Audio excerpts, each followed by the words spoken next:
One of our favorite guests is joining us. And for everyone that's been listening to us for like 11 years or longer, who were part of the Cooper Lawrence Show syndicated version, you know our next guest. He is one of our favorite guests, my favorite comedian. He is the host of the Daily Blast Live. It is comedian Al Jackson joining us today. Hello, my friend.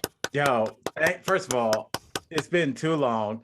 I miss you. I love you. This is like, what a crazy circumstance that we're talking about right now, which we're going to get to. But I just have to say, it's been a minute. I love it.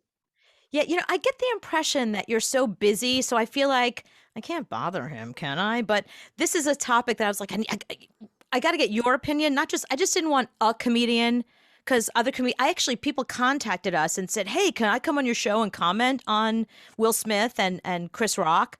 And I was like, let me see. If Al Jackson's not available, you can. I appreciate it. It's like I appreciate having a second to think about this. This has been, from when it happened to now, I feel like my thoughts on it have changed. Initially, what were your initial thoughts when you first heard, like, both of you guys, like, did you see, like, how did you see it? I saw the Australian feed on Twitter. And little fun fact, I toured in Australia a couple of times, and the second time I was there, I realized that the reason that we were able to get that Oscars unedited footage is that everything there is unedited, including like their cops. So I'm watching. Nice. Imagine watching Cops in America, but it was unedited, and that's what it's like. But it's like the middle of the day, on after the news, and there is just a person that is suffering from a mental health issue screaming the F word with a camera, and they don't edit anything. It's an interesting way to like kind of run your broadcast. Wow. Yeah, I mean, on some level, it's like really honest. It is. I like knowing that something isn't edited, Yeah.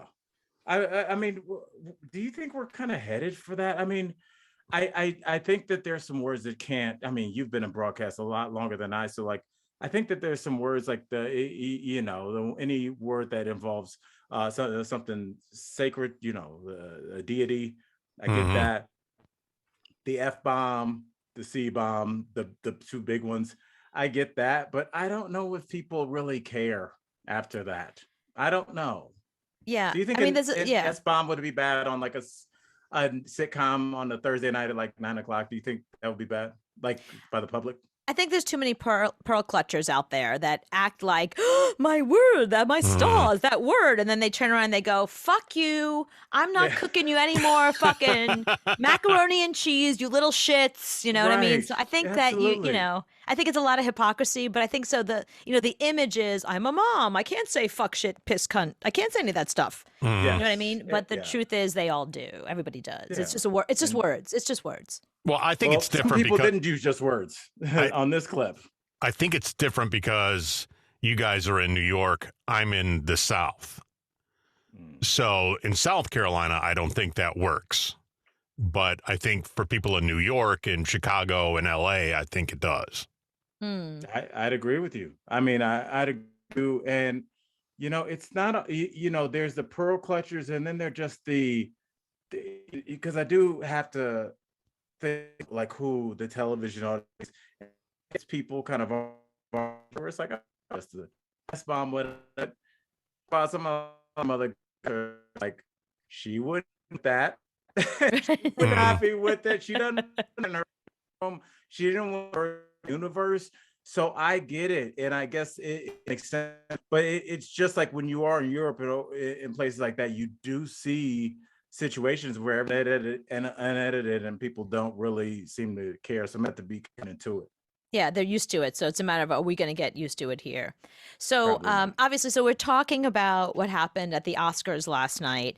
And I guess, so my initial reaction when I saw Will Smith get up and punch Chris Rock, my initial reaction was, I mean, obviously I was shocked like everybody else because Chris Rock was looking at him like, here he comes. He's going to do a bit. He didn't, that's the last thing in the world you would expect to have happen. But Chris Rock, that was the last thing he expected as well. You can tell by the shock on his face was really the big tell that he really didn't see it coming. But my first reaction, because I started immediately texting with some of my psychology friends, and we were like, yeah, that's exactly, there's Alec Baldwin. People are making jokes today, like, good thing he didn't say anything about Alec Baldwin's wife. But it's the Oh, same thing. And to just put on my like smarty pants hat for a second, it's called acquired situational narcissism. And people that are not normally narcissists then become narcissistic because they have years of people telling them they're better than everybody else. They're special. They don't need empathy because we'll take care of you. And if you see the world that Will Smith lives in, everyone's always like afraid. They walk on eggshells around him. They're afraid to say anything to him. So I feel like there's definitely a level of that narcissism. Like, do you know who I am? How dare you talk to me like that? So my initial reaction was, what an arrogant prick. yes, the narcissism, just in that room had to be out of control. And I feel like what I initially took from it after I realized that it was real was for the amount of narcissism that Will Smith had to have to get up there, the amount of restraint that Chris Rock had to keep himself, because we're forgetting that normally that doesn't end with one slap unless this is a duel in 1812. Usually, and what we could have seen, which would have been an even uglier scene, which is even hard to think about, is we could have had a fight on the Oscar stage between two men wearing $15,000 tuxedos. Right. And what I think we saw in Will Smith was a man undergoing a mental health situation right in front of our eyes. I had a lot of time to think, and what I try and do is initially, I think we're all in the moment. Was that real? Did he punch him? Did he slap him? You get all the particulars. But as I pull the satellite camera back and I look at like the macro of what Will Smith has been lately, his acting hasn't dropped off at all. Obviously, the man just won an Oscar less than a few, yesterday, basically, whenever you're listening to this.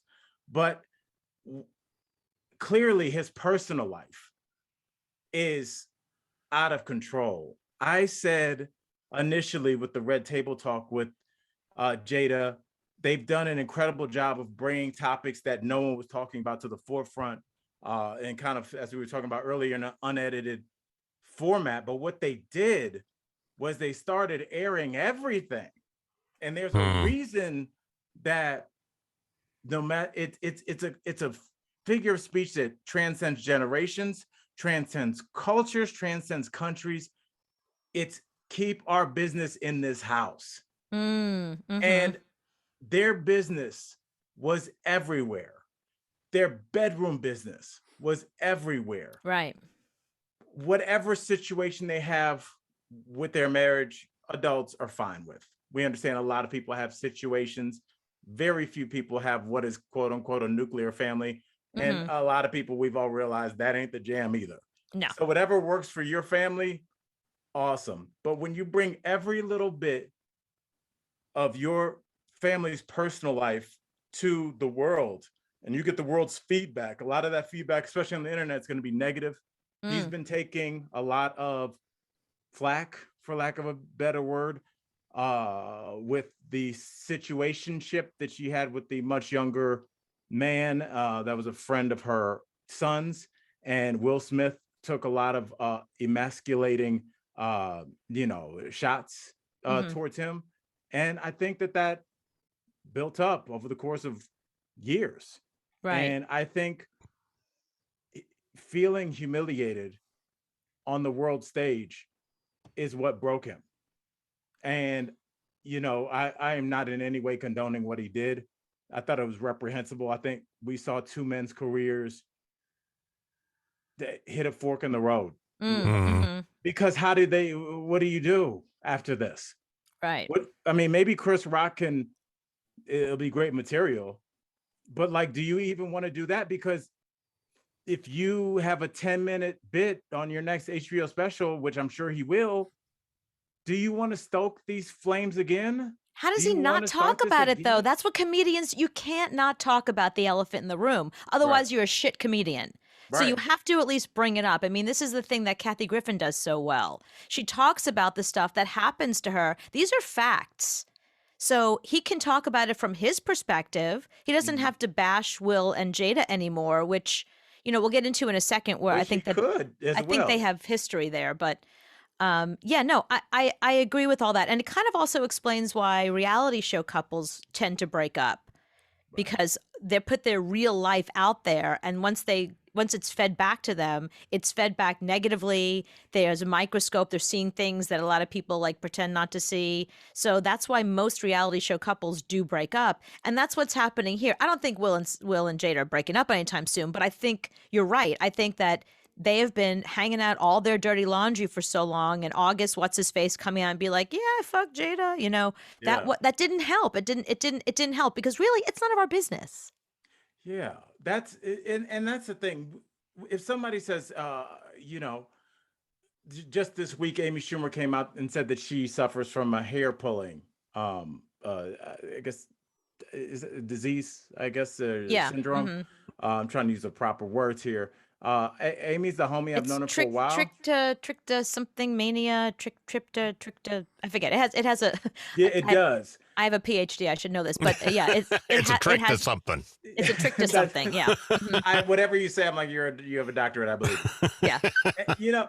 But that's something where, is that personal? Yes. But if I am a fan of Amy, or I've never even heard of her, but just know she's a celebrity, and I have that kind of syndrome or disease that's not really known about, not really spoken about, and I feel shame having it. Having somebody bring that up, I have no problem with that. And I think that can be really helpful when somebody uses their platform to bring light to things.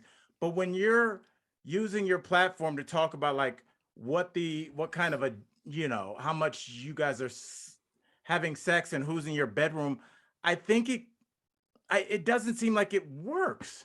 It doesn't seem like you said, Coop, I never put that together. It was such a great pull. And obviously, that world, but like there has to be something where the entire world having a comment on every interaction that you and your partner have.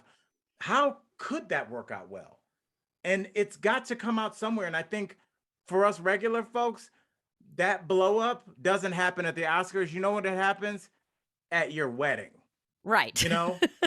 I got a problem with Anthony. It's been happening for a while. We haven't really said it. Now I got a couple drinks in me, and now all of a sudden it's and they hand me a microphone. And I've been to 3 weddings. One of the groomsman's speech, he dropped 3 hard C bombs, Ooh. hammered, at, like people's grandmothers are in the room. Uh. I saw another groom give a speech in which he proudly told everybody that he held out and held over a prenup over the bride's head until she signed 30 minutes before the wedding, because people are drunk and these emotions are wedged deep in there. That's why this comes out at family events and stuff like that, because these emotions tied to these people are now in the same room. There's history there and there's alcohol there. Right. And that in Cooper, I didn't expect this, but I think on a much smaller scale, this happens a lot more than we think. But I go back to, it's a comedy routine. And where do we draw the line? Because you can't go on stage now and rip on somebody in the crowd, because they're going to get up and come up and smack you. Is that where we are as a society with a comedian, where you're so scared to say anything on stage? Is comedy over? It's not over, but I've had one person in anger enter the stage on me. There was a period, yes, cool, and I don't know if it was such a.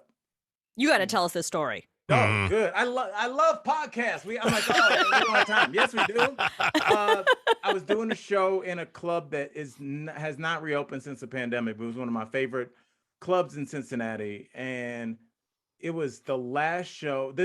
And where the comedy club was located, it almost shared a wall with a local bar that was as somebody that I've been sober 2.5 years now, but as somebody that used to drink, there are different kinds of bars, Coop, you see them walking through New York City. There's like hey, cute young people here, wear some heels and put on something cute. And this is the theme of this bar. And the bartenders wear suspenders. So, know, the drink's going to be $4 more than it should be. Like it's like you got that vibe, and then you've got a bar that is for drinking. Mhm. You know, like drinking. And this Yeah. was a drinking bar.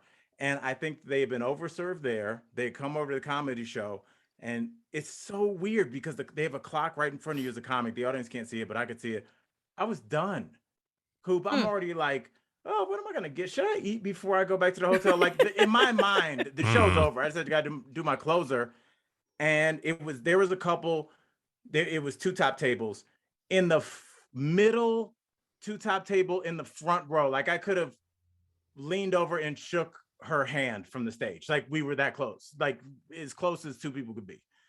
And I was at the end of my show, and I mentioned something about being a teacher and having a degree in biology, and I mentioned it offhandedly, but it was a couple. This guy just yells, "Well, then talk about science."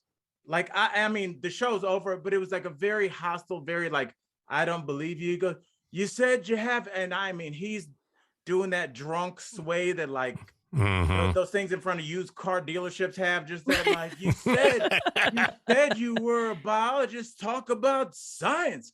And I was like, sir, that's a very vague, opaque topic to try and get into on a Friday night with 2 minutes to go. And long story short, he gets kicked out. And there wasn't even that much staff there anymore because the show was almost, it was like midnight.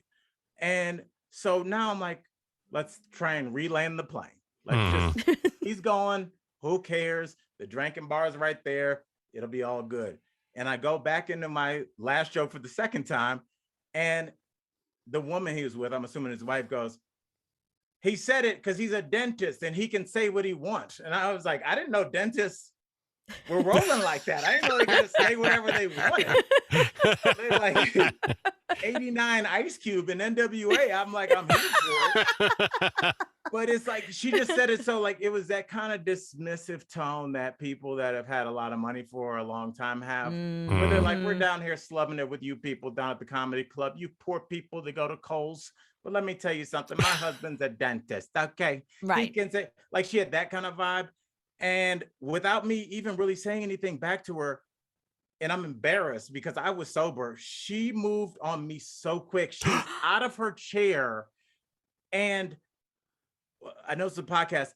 I would say within an inch and a half of my face, like she was like the way you would be next to somebody on the subway. Wow. Like that close, like not even like airplane seat close. Like we were touching each other, and I turned my body because I didn't, if you guys can picture this, when there's about to be like a goal kick in soccer, the guys will stand in front of the goalie and kind of cover up their private parts so they don't get hit. That's kind of what I did to her, but I rotated 180 degrees. So I just like turned my face away from her so she couldn't punch me or kick me or knee me. But I knew if I had any extremities going anywhere, like tried to extend my arms, like get away from me, and I catch her in the nose and her nose is bleeding, that's going to be real bad for me. Right. So even though I'm the one being accosted, I still like kind of, the staff didn't come because I think they were probably back, cashing their checks or whatever. And a couple of audience members came and got her and walked her out. But I mean, comedy clubs are, and I don't want to give anybody any ideas, but are very intimate. This isn't like a nightclub. And I know a lot of guys that run nightclubs, like they expect 4 fights a night. They're ready for it. They got, hey, we got to fight in the VIP. We got to fight outside. We got to fight in the alley. Who cares? Right. Fights all the time. It's a nightclub. Comedy clubs, sometimes if there's a big act there, there'll be a security guard or two. But usually your security guard is your biggest cook and your biggest waiter and one that can call the cops the fastest. Right. And that's kind of what it is. And I am very scared in this climate where you cannot say anything without offending somebody. What if somebody offends you now in real life and that template is there now, Coop? Right. To like, hey, if somebody says something about your wife, go handle it. On stage in front of everybody. People like to act like that. So you said you had some time to think about it throughout the day. How do you feel now? Do you feel different than when you first saw the smack? Do you feel different now? I feel different in that I've thought more about Chris Rock. Mm. And one of the things that changed my mind, Anthony, or kind of shifted my paradigm a little bit, is watching Will Smith party at that Vanity Fair party. I'm like, hey, you got a lot of energy for somebody that just undid the work of a couple thousand people. Mhm. Because unfortunately, Questlove, a member of the Roots, who, and this is only for like crazy hip hop heads, I bought the Roots' first album. It was called Organics. I don't even know if you can still get it. Like maybe it's on there. It was an old music. It was an old album that you could tell was made in somebody's basement. Mm-hmm. You can hear with better speakers now. You can hear like people talking in the background. It's really a beautiful thing. It's Imperfections. It's Organics with an X if you want to check it out. And the songs aren't very good because they're young, they're kids, but I was a kid listening to it too. And to see an artist like that come all the way up, I see Questlove in concert for the entirety of my adult life. And then to see him transform into somebody that can make this documentary about this event, which the irony is enough to kill us all, did not get the publicity that it should have gotten. Thus, he made this documentary that he won an Oscar for, but it was preempted because there was a slapping before it. That's right. So now Questlove loses his moment forever. And everybody after, especially after, but really, do you guys think that 6 months, a year, this will not still be known as the slap heard around the world Oscars? Or do you think what time people will start to recognize the other thing? I thought Amy Schumer's monologue was great. I thought there were so many good things. No. Well, this will be forever. We're still talking about Kanye. We're still talking about Kanye interrupting Taylor Swift. I mean, that is so present in everybody's mind that it replaced our caring about Jennifer Aniston and Brad Pitt breaking up because of Angelina Jolie, which was the biggest thing on the planet. Yeah. Like, we don't care about that anymore. I mean, to this day, it depends on whether you're a Kanye fan or a Kim fan or a Taylor Swift fan, where you put the snakes, when you're tweeting or posting about it, you know what I mean?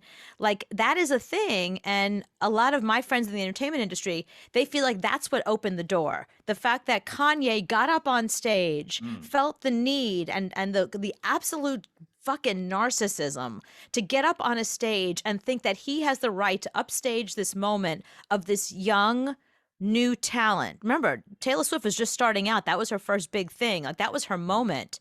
And she gets not just interrupted, but then like, it's such misogyny as well. The fact that he got up there, he was like, "Oh, that's adorable. I'm gonna let you finish, but Beyonce's album was the greatest ever, and little white girl, go fuck yourself." Yeah. I think that was the beginning of it, of the idea that celebrities are also, not immune to the kind of things that happen to like you on a stage when you're performing. Absolutely. No one's immune, And they shouldn't be. That was a big, I mean, like Biggie said, it was all a dream. And that line has resonated throughout really our generation. I have friends now that have babies, and over the crib, I have friends that have that in neon letters over their crib, because what Biggie said about coming from nothing to something resonated with so many people.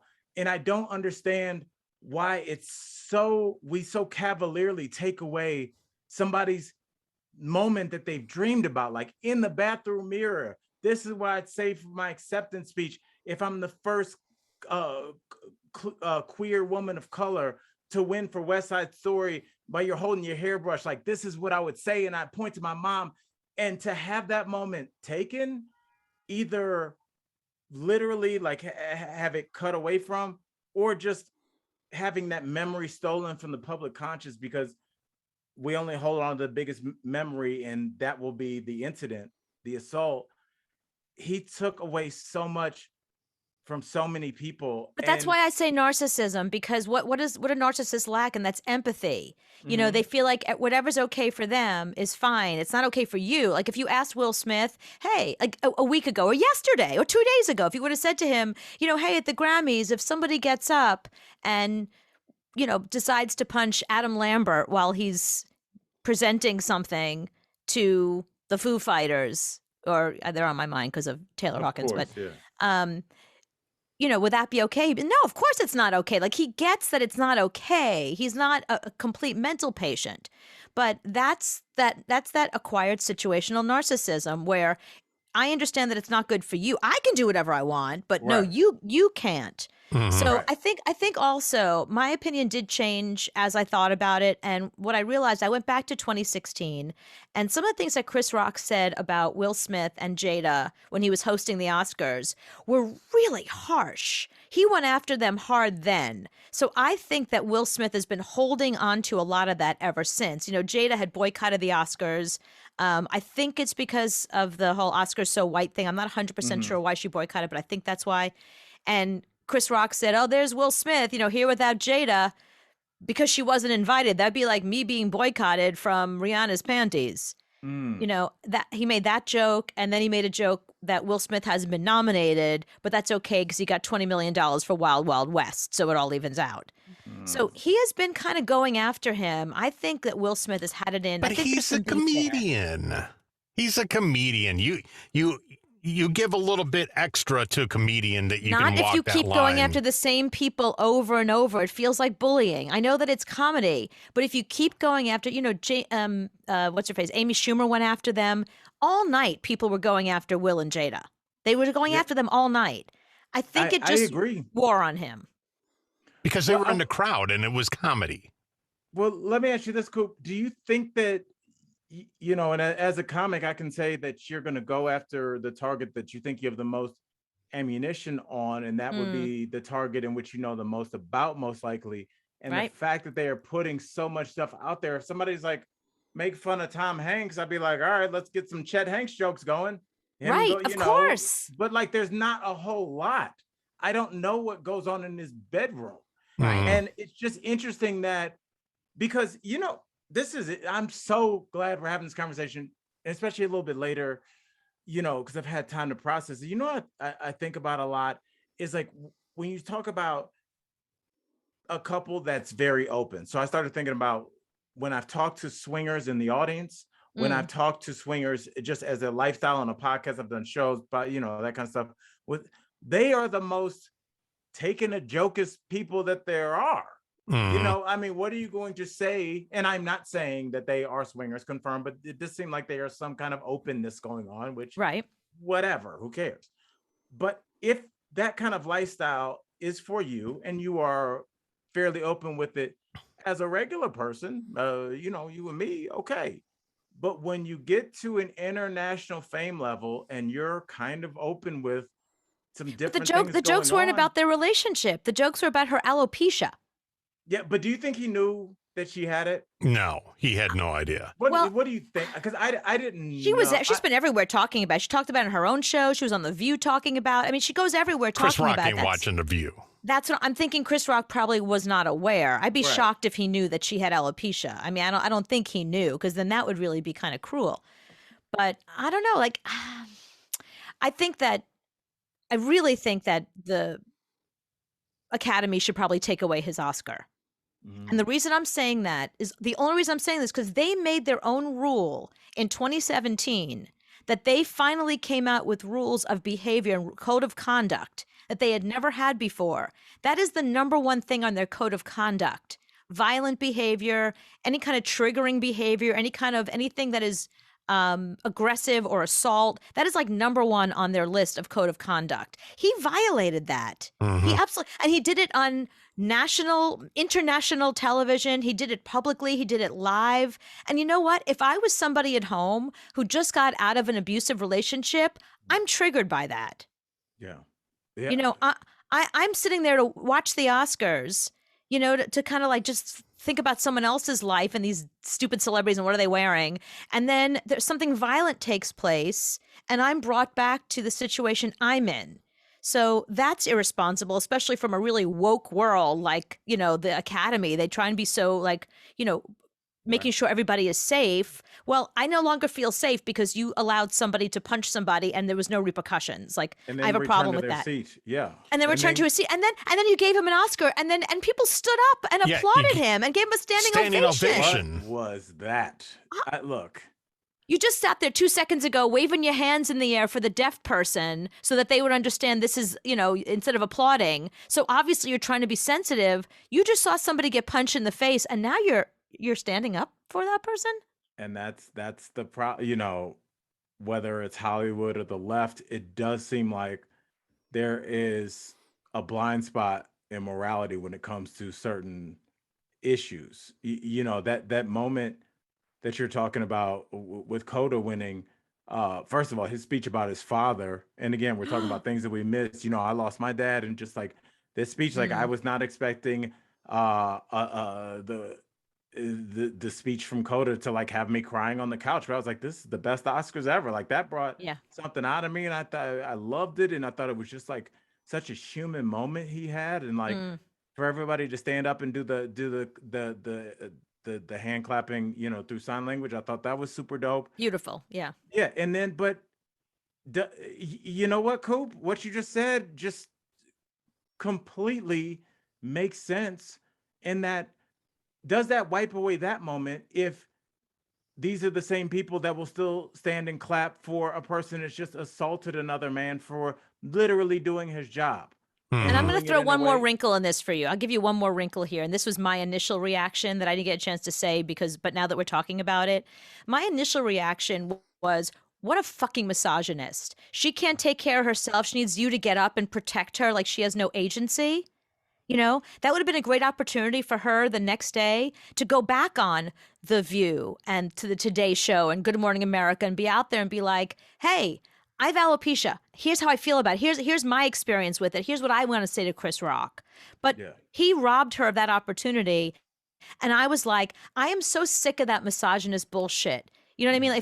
If Joe, my boyfriend, if he ever beats somebody up for me for saying something, it's one thing if somebody is physical to me, then, step right in there and get in there, brother. Like, make it happen.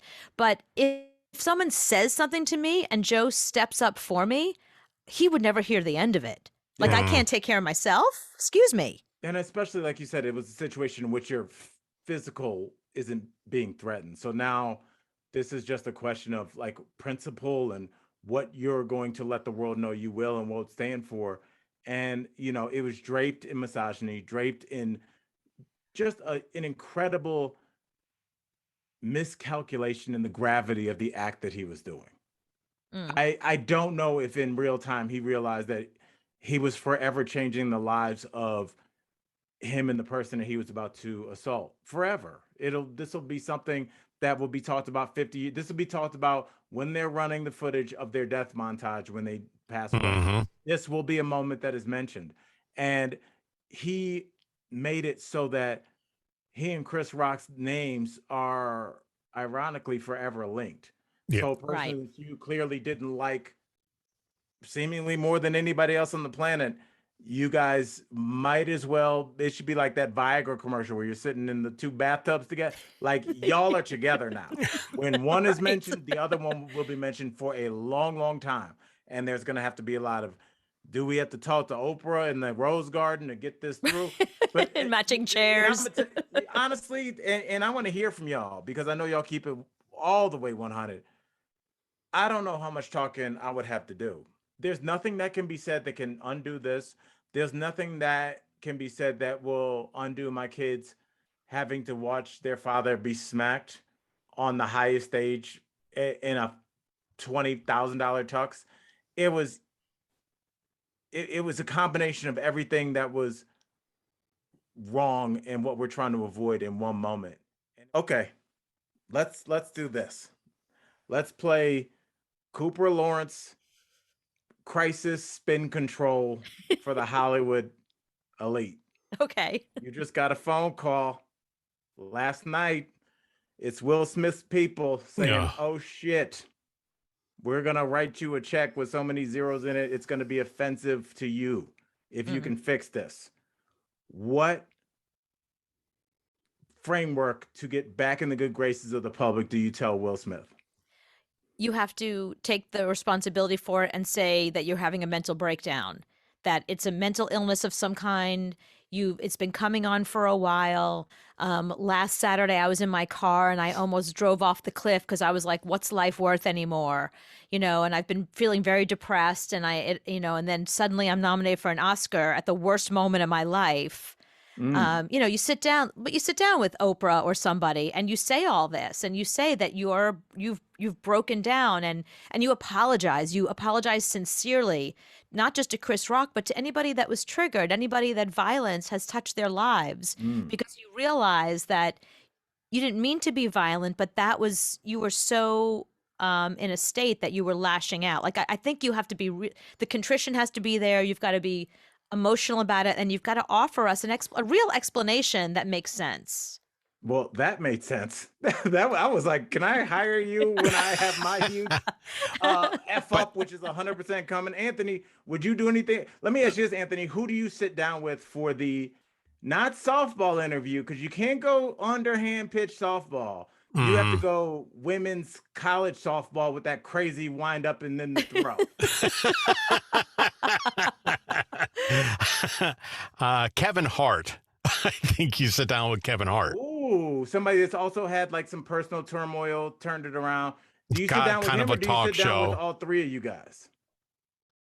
Maybe all three, but I think it's too late because Will did his acceptance speech and didn't apologize to Chris Rock. He was still in that moment, though. I know he had this chance, though. If he would have said, I apologize to everybody and all my people, fellow winners, and Chris Rock, I want to say I'm sorry. That would have started it, but I think it's too late. Absolutely. Absolutely. Because a lot of people don't get that second chance in the moment with all those people there, because you can give your apology on Twitter after the events are over and you've had a chance to cool down, but some people don't check their Twitter. Some people, they'll never see that you apologize. But if he had taken that moment right there to begin the process, Coop, that you're talking about, that would have been a great, like, almost like you're kicking off a presidential campaign. That's your Obama speech at the DNC, to just be like, hey, that was a huge mess up. And then you're right, this week you get Gayle King on the phone or Kevin Hart, like, hey, can we do a red table talk with all three of y'all? Yeah. And just, but he wasn't there yet. This had just happened. He was still in that place. He was still in that. I mean, if we're talking about mental illness, let's say, I mean, I don't know what's going on in his life, but I'm just spitballing here. So if it is mental illness, you're not suddenly not mentally ill 10 minutes later because you won an Oscar. I mean, you're still, you're still struggling with whatever it is you're struggling. And you were right. What you said earlier, it's like a wedding. It's the most emotional night possible that's happening in that world, in the world of celebrity. This is it. Nothing's higher than the Oscars. Nothing. Yeah. This is, what a pivotal moment in their careers. And just, I guess my last question is just something I've been thinking about myself. Is I was listening to a podcast where they had, she's a mental health specialist, and they were asking her. Esther Perel? It was not. She was on the Shan Boudram pod, and she was asking, what percentage of Americans have a mental health issue that could affect them in the bedroom? And the expert said 100%. And I've talked to people that have used, and before I met my girl, people that have used, all the dating apps, and to a person, a lot of them have said it really highlighted to me the mental health issues that our country and that our world is dealing with. And I think that there's a lot more people than we care to even think that really Will's actions resonated with them. Impulsive, angry. I don't know if he was drinking, but his eyes looked like he had a few, not a ton, but it only takes two really before you're kind of a different person. And I wonder if more than anything, he just highlighted that everyone is struggling with mental health on an incredible. We just had Emmanuel Acho on our show, and he was talking about mental health, and like he interviewed Lil Wayne, and Lil Wayne, tried to kill himself. Yeah. I named my LLC after a Lil Wayne song, And so Right. like that's embarrassing, but it's a fact. And I stand by it. I And love that. it's just all these people that you think that are at the top are struggling just as much as somebody that lost their job and can't find another one. We as a culture refuse to realize that mental health issues, you can argue our president was a narcissist. And does that make him a bad person? No, it makes him like a lot of people that I've known Right. that have struggled with that issue. And so the fact that we don't ever address it, but it was the first thing you spoke about on the podcast, tells you how pervasive it is. Right. Mhm. Well, yeah, the undiagnosed really concern me, and the unmedicated really concern me, versus the people. And the thing is, the stigma's off. I mean, everyone's talking about mental illness in a very healthy way now. And, at least, on joke Twitter, where I always am, people are just like, yeah, my therapist said, or me as a therapist, and they have some joke, or today I had so much anxiety, so I took this many pills. Like everyone just makes jokes about it and talks about it so naturally. Like it's just a regular, like I had a bagel this morning and then I had my Prozac or whatever else is, my benzodiazepine, whatever it is that people take. So, Yeah. you know what I mean? So it seems like it's pretty regular. So there's no stigma on it, which is really the perplexing thing. It's like, well, if you're struggling and you're famous, aren't there people around you who are going to be, but then there's the Kanyes of the world, I think that's what ended his marriage. He was diagnosed. They knew it was wrong with him. He just was like, I'm not as creative when I'm on my medication. Yeah. Yes, but you're also intolerable. I mean, yeah, it's as somebody that's grown up with somebody that's dealt with bipolar situations and schizoaffective disorder. It's a lifelong struggle. And a lot of times, what's really sad is like when we see on the news, some guy breaks into a Burger King when it's closed and the cops have to shoot him and he's naked. And it's kind of a story that's put out there. It's kind of like, well, look at this, whatever. Look at this guy. Right. I see somebody's brother that's off his meds. Right. Because I've been there. And it's not a story that I feel like should be covered like that, but it always is. And I think that for a lot of people that lived in that neighborhood, in this imaginary neighborhood with this imaginary guy that broke in this imaginary Burger King, they're like, oh yeah, I know that kid. That's a person to me. That's so-and-so's kid, and he's just struggling right now. I think a lot of people, even if they don't have all the fancy words that we have like, oh, Anthony, he's how he gets. Like, that's like our auntie's way of saying he has mental health issues that sometimes cause him to act erratically, but our aunts just go, well, we love Cooper, and we form a circle around her. We don't let her go anywhere. Like, it's just like we take the fancy terms out, and that's all it is. It's like, oh, we love them. We'll make sure they stay okay, or at least try. Right. So I think like if it is a mental health issue, which you can make that assumption, not me. You're right. I don't know. I can't diagnose him. I'm just saying, that's sort of all I can do is look at the behavior and look at the research. And I know that behavior is linked to different mental disorders. And even if it's just acute, even if it's just something that's happening right now because he's under more pressure than he normally is, because his relationship is out there, because he's trying to revive his career and he did this film. And listen, there's a lot of actors out there.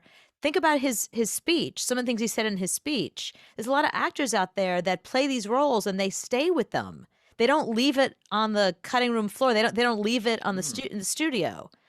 So on some level, he may still be Richard Williams, who was a fucking prick for all intents and purposes. He said that in his speech. I mean, that's what I mean. It's a great pickup from you. I never put that together. And as you were talking, I was like, isn't that why Daniel Day-Lewis said he retired? Is like he couldn't walk away. He would so immerse himself in these characters that it was tearing him up.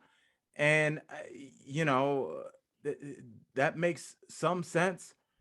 It's weird that it would happen to him kind of at this stage of his career. Well, let me ask you a question. So is that behavior, getting up and punching somebody, does that feel like something Richard Williams would do or Will Smith would do?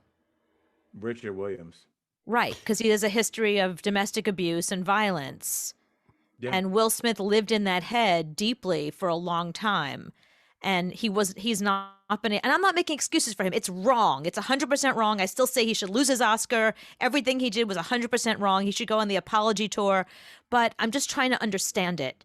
And I think as an actor who immersed himself in a role, I think that he went too far, too deep. He's in the Matrix.